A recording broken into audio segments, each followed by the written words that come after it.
The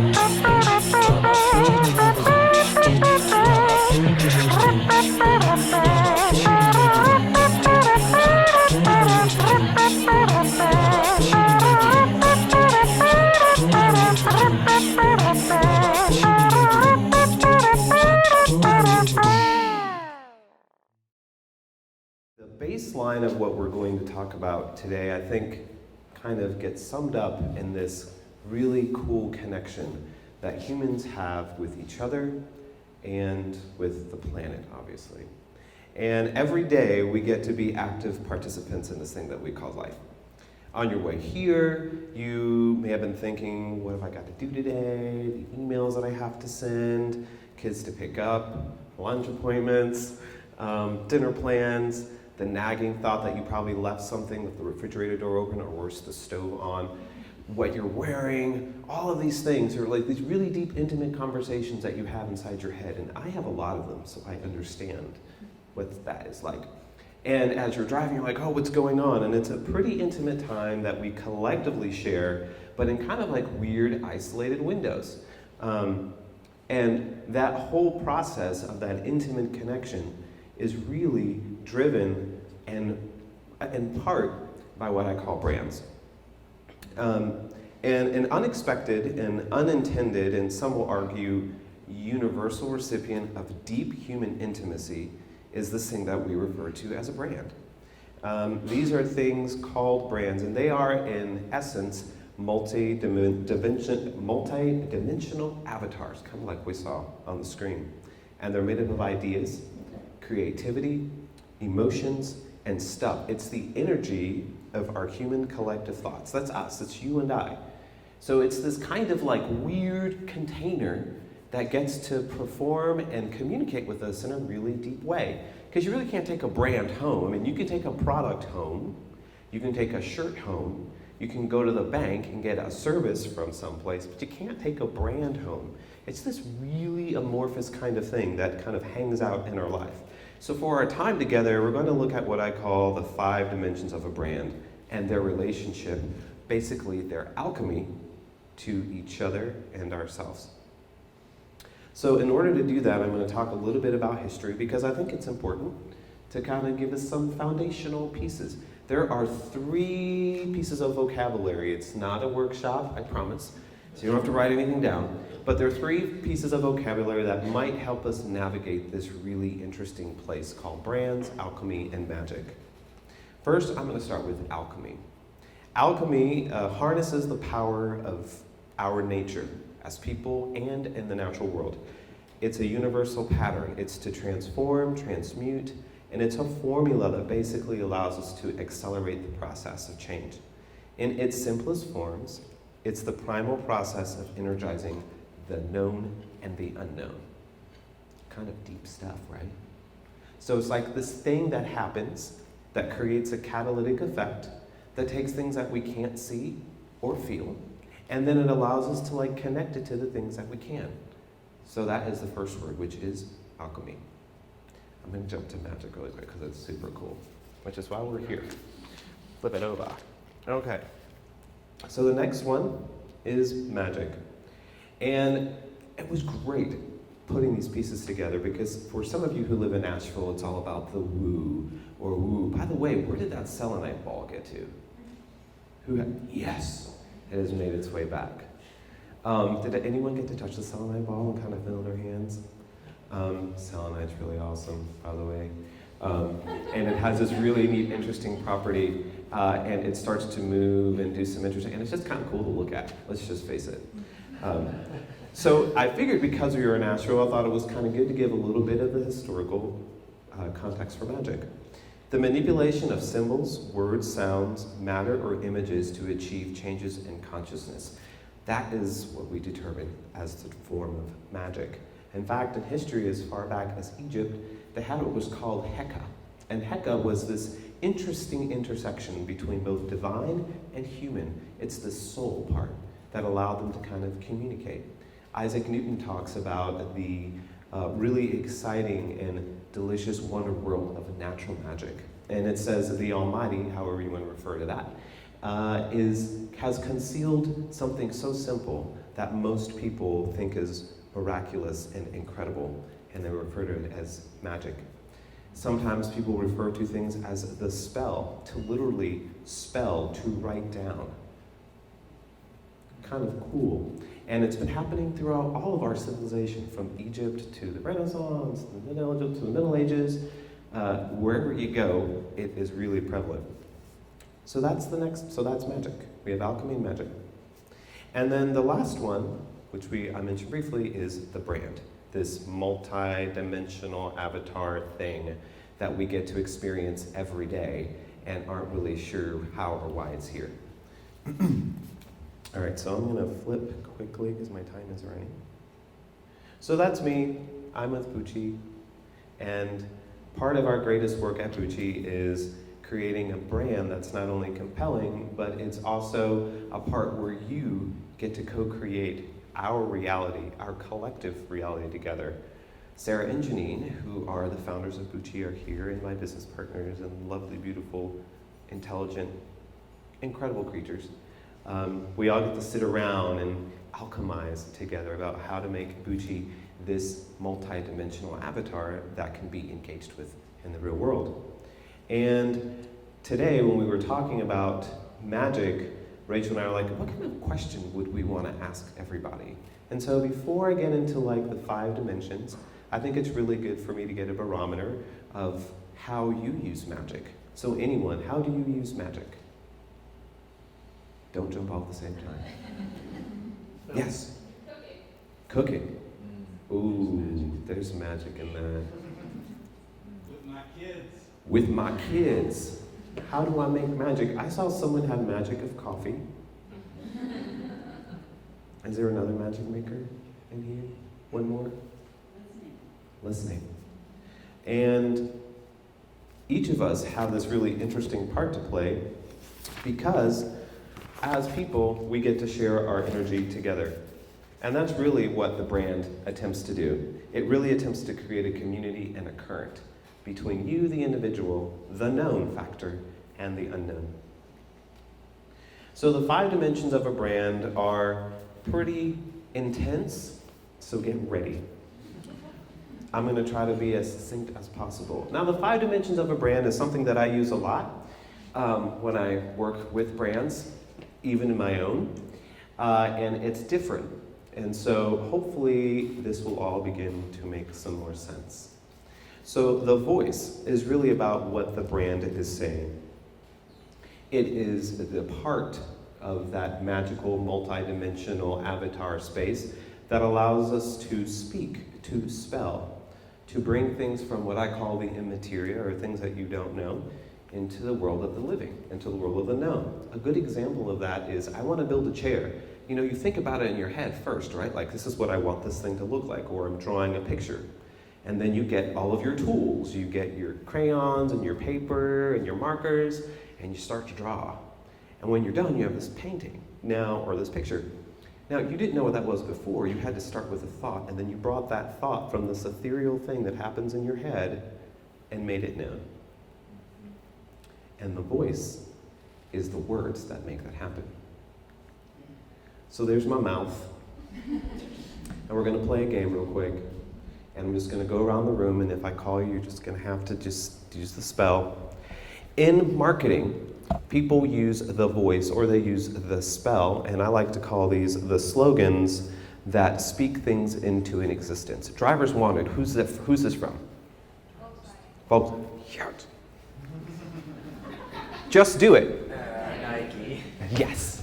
By the way, Nike's a god. Just pointing that out there. A little esoteric there for you.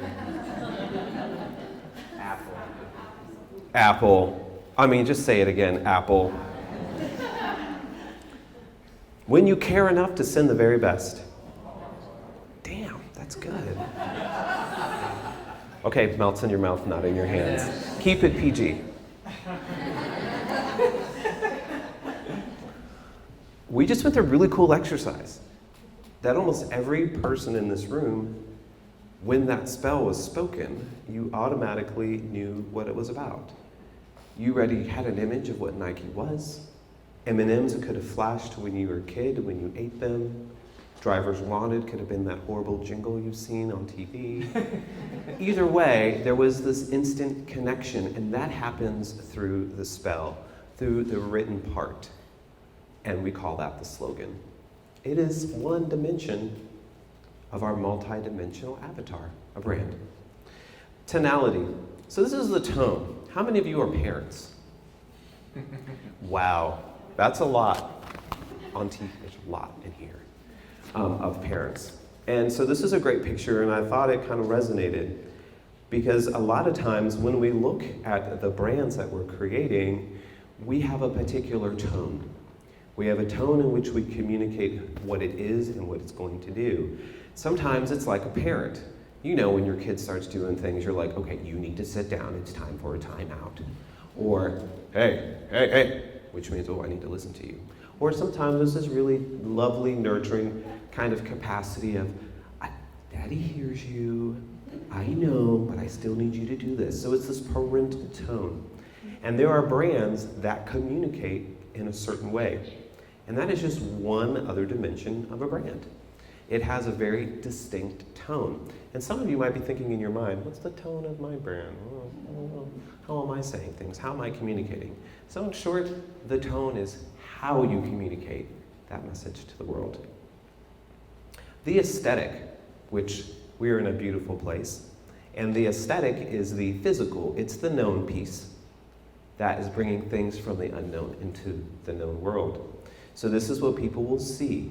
This is the design of your product. This is what we call the logo, the logos to make aware. It is the fun thing that kind of lets you as a person know that this is something is happening here.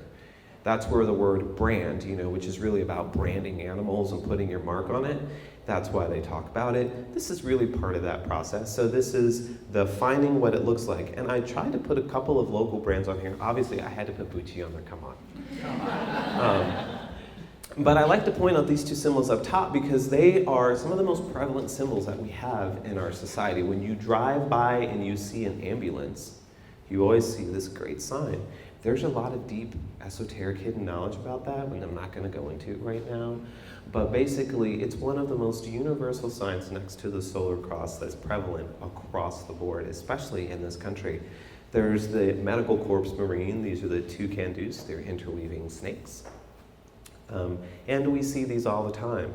The star, which is on the badge of police officers as one of those symbols. I put a couple of local brands in here that I think are using symbology in a great way. These aren't the only ones, but it's close. So again, Apple, not local, but I mean, it's Apple. Next is the CCCD. Look at those concentric circles, really cool. Next is East Fork Pottery, symbols again. Green Man is one of my favorites because it's hilarious that he changes throughout the year. And if you live here, I know there's a newbie here, only 3 weeks, but you'll notice that the Green Man will start to age and like get fall leaves and stuff. In summer, he'll get some like flowers in his hair and stuff. Again, aesthetic, all using symbols to communicate a particular and evokes a particular type of emotion that happens. Ganshan, which I think is a really neat logo, and people, when you eat there, you don't really ever notice it, but there's a circle and there's a beautiful triangle, there's a sun coming down. Again, there's a lot of esoteric stuff in there. Google it. And then you'll be like, whoa, they're doing some cool stuff at Ganshan. Next is High Five, which it's that. I think capital play is really cool because they're using a circle, they're using the big C, which is normally what you see in copyright. So it's evoking something else in addition to what it's attempting to do with its written word, and I thought that was pretty neat to share. Bucci has a lot going on with it. We have tons of different orbs, we have tons of different circles. We use, obviously, I'm crazy. So we use a lot of different symbols in what we do. And part of that is to continue the deepening of the dimension of the aesthetic piece that comes into play. All right, so here's where the fun part of this dimensionality comes in. We've talked about the voice, we've talked about the tone, We've talked about the aesthetic, and now we're going to talk about the essence of the brand. This is the piece that is really hard to define. Here's where the magic, creating a change in consciousness through our multi-dimensional avatars called a brand, that thing that allows us to connect our senses, what we see, feel, touch, and taste, to our emotions, to that intimacy that I was talking about earlier, that intimate relationship. All of this gets to be punched into this big thing called the essence of a brand. So we're going to do an exercise right now. And I am going to ask again, do not think about this, people. Just roll with it. Don't be all psyche. Whatever comes to your mind, just say it. When you see peanut butter, what's the first thing you think of? Jelly. Awesome. Jelly, Jif, Skippy. Cool. Toothpaste. Wow, Crest dominated. Did anyone say Colgate? I thought I heard Colgate. Yeah. Okay. Did anyone say like any of the newer products that do toothpaste? Nature's Gate. Nature's Gate. Tom's. Facial tissue.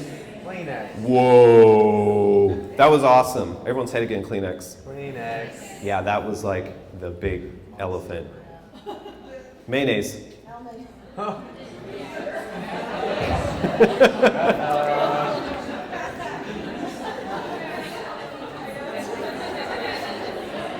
Okay. Hellman's had some, there's a critical mass of Hellman's, people. Soda. Coke. Beer. This is gum. It's hard to see, but gum. Wrigley's, Trident. Dentine. So the point of that exercise was really, really simple.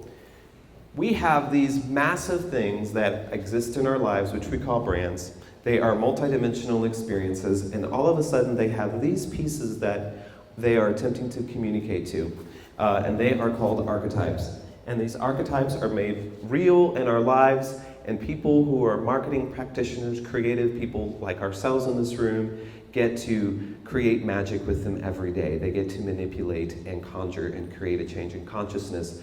All of these things are actually studied in terms of their brand intimacy and the relationship that we have with them. For example, you might buy a product because it gives you deep fulfillment as a person. They actually study what that is. You may buy because it helps you identify with, I'm this person and I do these things. Enhancement, it enhances my life.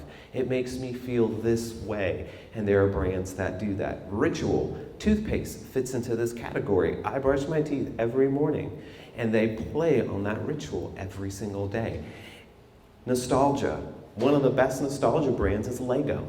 I remember building with Lego and log out, and so they really play to that. Things that trigger nostalgia, this type of archetype in our minds that allow us to go deeper with them. And the last one is Indulgence. Chocolate is great with this.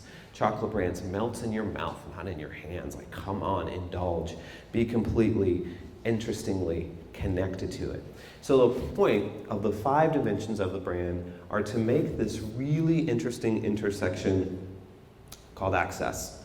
Access is the point where it trusts or it verifies that purchase. In other words, if I have all of these things, the voice, the tone, the aesthetic, this essence, it's hitting a particular archetype in my mind, how do I get to it? Is it really cheap? Do I get it super accessible? Is it super premium? Do I have to work for it? Is there a lot to do?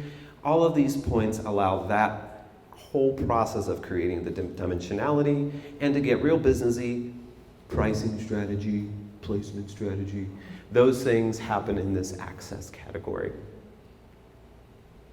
And so now what I'm going to do is to kind of wrap all of these pieces together in a big fancy bow, because it is an equation. If you have your voice plus tone plus the aesthetic plus the essence, and you get access right, you have what's called brand alchemy.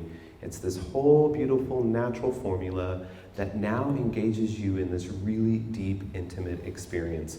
And the whole point of that experience is so that you, the individual, can be connected to other people in a greater sense of community, and a greater sense that we are all doing something together, because we are all magical creatures. We are all energy. We are all connected. Just like in the earlier episode of this great skit called Ewa. And so here's our little equation, and it equals brand alchemy. And I have a little exercise that I'm going to do to close it out. And I'm going to walk to the middle here. So this way, this is so much better. It's so much better. Okay, so what we're going to do is it's really important for our bodies to connect. Have you seen the letter people? Do you remember the letter people growing up? You know, letter people, make your sounds catch. Cat. I loved that. It was so fun.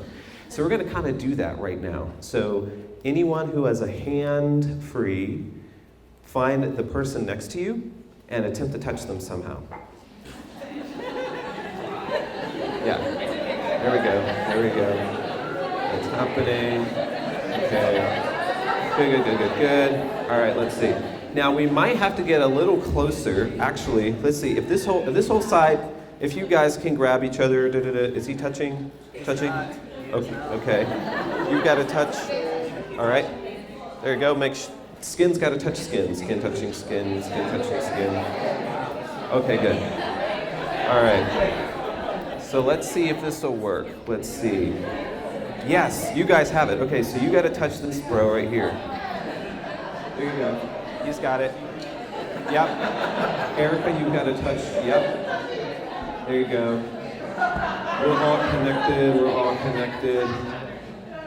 All right, awesome. Okay, so here's what we're going to do. Since you're going to do this, you're going to have to hold on this side, grab that, and then you're going to grab me. Grab my hand.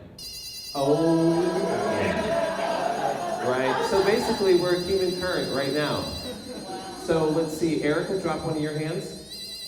And then drop the other. Oh, we got a straight connection. Which is really cool. Okay, this side we're going to do really quick. You can hold it. There you go. All right, let's see. You need more coffee. No, it does. Someone's not touching here. Did everyone get all interlaced? Okay. Are those interlaced? There you go. No. Oh, they did it. Oh, yeah. Cool. There we go. So together, we all made magic. We were able to connect with each other. We were able to kind of understand the deeper, intimate experience that we share. And as you think as creative people, because really we're the ones who get to help conjure and create the brands that are in the world, keep in the back of your mind that the brand is this multi-dimensional avatar thing. There's all these dimensions, and if we can do the alchemy right, then the outcome will be this great connection to ourselves and to each other.